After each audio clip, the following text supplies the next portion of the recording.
She traded one night to save her mother, but woke up with maggots crawling from her womb. What was in that drink? What did he take from her? Watch till the end to uncover the terrifying truth behind Zinhle's curse.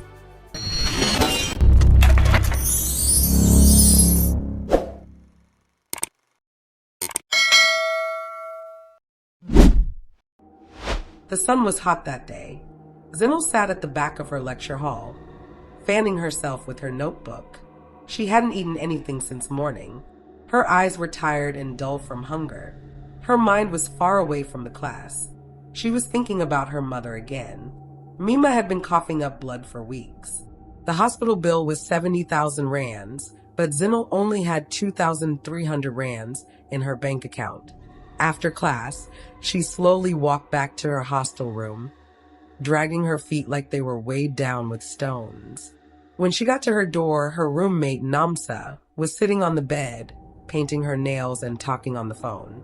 Namsa was always full of energy, wearing flashy wigs, perfumes, and changing phones like she changed clothes. "Hey girl," Namsa said, ending her call. "You look like you're about to pass out.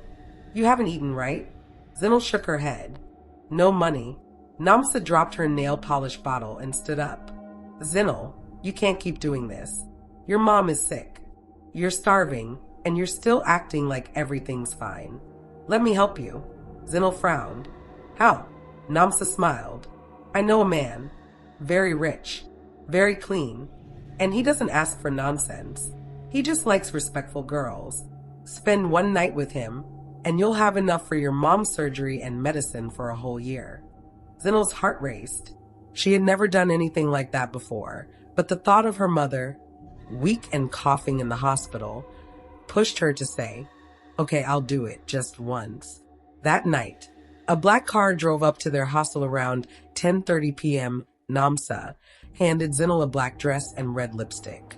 Zinhle's hands shook as she applied it in front of the mirror. She looked at herself and whispered, "Just one night." That's all. The man in the car was dark-skinned, clean-shaven, wearing a shiny gold watch. He smiled when he saw her.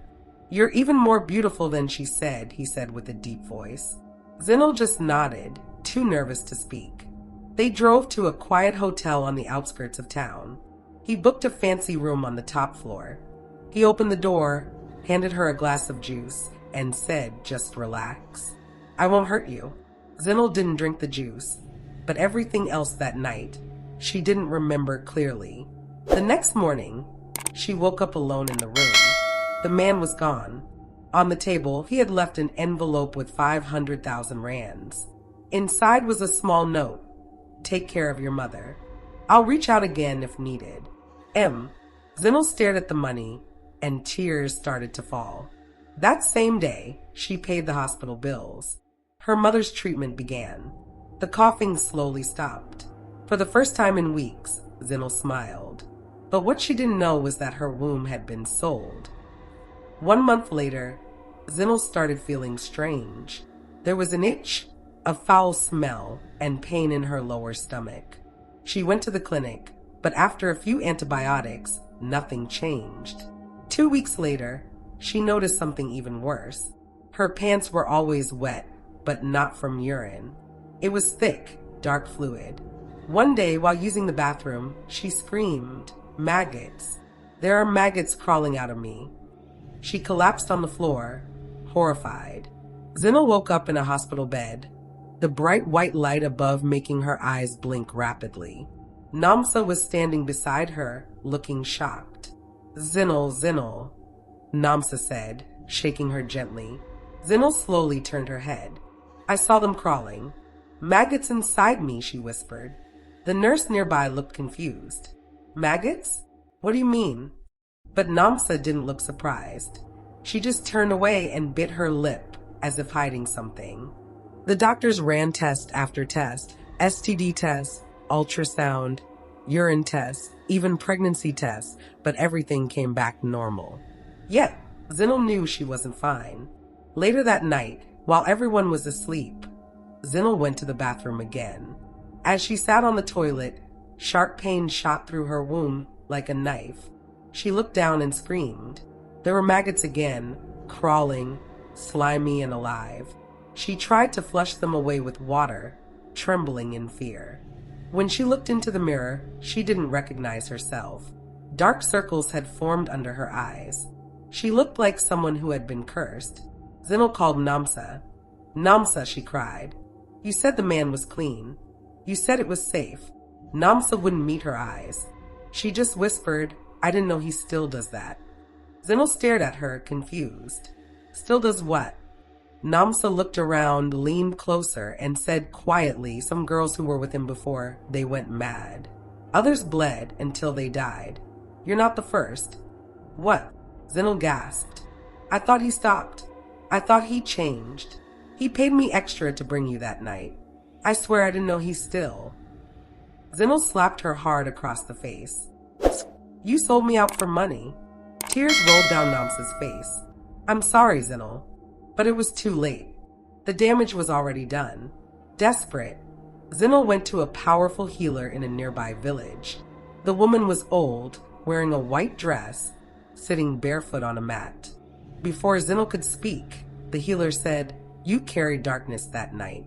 Your womb has been sold." Zinhle's knees buckled. "I didn't know," she whispered, crying. The healer shook her head. "The man you were with is part of a powerful cult. They trade women's wombs for wealth and power. What you saw, the Maggots, are not real. It is a sign from the spirit world." Zinhle's heart pounded. "What can I do?" she asked. "Please, I want my womb back. I want to be free." The healer looked deep into Zinhle's eyes. "There is only one way. You must confront him. But first, you must cleanse yourself. Spend 3 nights by the sacred river, Ashamarani. If your spirit is strong, you will survive. If it is weak, you may never return." Zinhle nodded, wiping her tears. "I will go." The journey to the river was long and terrifying. It was 4 a.m., and the village was silent, except for the sounds of frogs and distant crickets. Zinhle walked barefoot, with the healer and a helper named Kosi. They carried a calabash, palm oil, white chalk, a broom made from palm fronds, and an egg. The deeper they went, the colder it became. Zinhle held her chest, feeling her heart beat faster. She had never been to the forest at night, but now they were heading to Ashamarani, the river that could speak to the spirits. When they reached the riverbank, the healer knelt and whispered ancient words. Suddenly, the wind picked up, the trees shook, and the water started to rise on its own. Zinhle shivered. The healer turned to her. "Remove your clothing and step into the water. Let it cleanse your womb." Zinhle stepped into the cold river, her teeth chattering. The healer threw the egg into the water and said, "If her womb was taken, let the river reveal it." The egg cracked open, spilling black liquid into the water. The healer gasped. "It is confirmed," she whispered. "Her womb has been spiritually buried." That night, Zinhle returned to her hostel, but she was not the same. Her mind burned with the desire for justice. She had learned the man who had stolen her womb was a powerful figure, a man named Chief Maxwell Omicum. She had his name, and now the real fight had begun. The war was only beginning.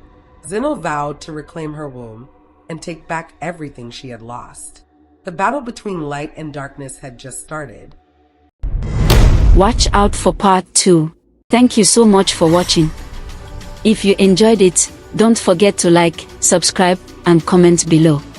Hit the notification bell so you never miss an exciting new tale. See you in the next one.